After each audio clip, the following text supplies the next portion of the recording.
Alors, je reviens à vous, Eros. Audrey Tenanteux a dit tout à l'heure dans son reportage que l'aquaculture contribue aux économies et à la sécurité alimentaire de façon significative.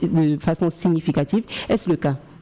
Oui, naturellement. Il faut que cela me soit permis d'apprécier ce papier qui est un excellent travail de votre collaboratrice dans le cadre de production de cette émission.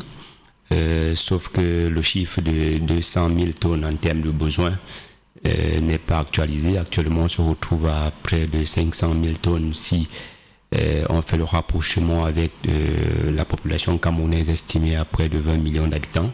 Donc on se retrouve autour de 500 000 tonnes en termes de besoins. Et le taux d'importation en termes financiers autour de 120 à 150 milliards de francs CFA.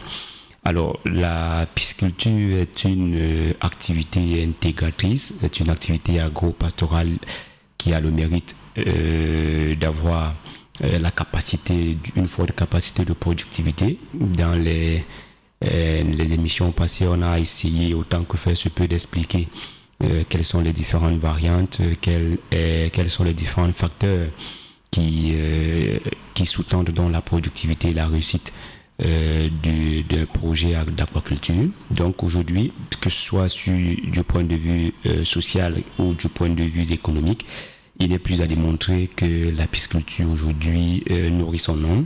C'est un facteur, un gisement d'emploi important et sa contribution à l'économie nationale n'est plus à démontrer aujourd'hui. Sauf que l'échelle d'intensification et de développement fait à ce que la perception au niveau de l'impact n'est pas très visible.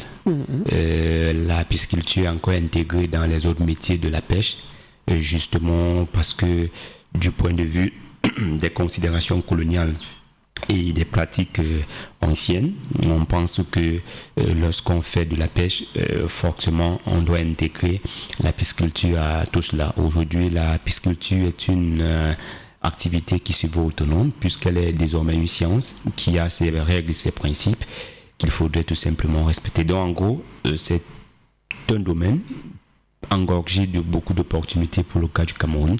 On en a parlé longuement précédemment, donc dans lequel nous appelons les uns et les autres à s'y lancer, à condition de se former et de s'informer à bonne source et de se faire accompagner de façon permanente.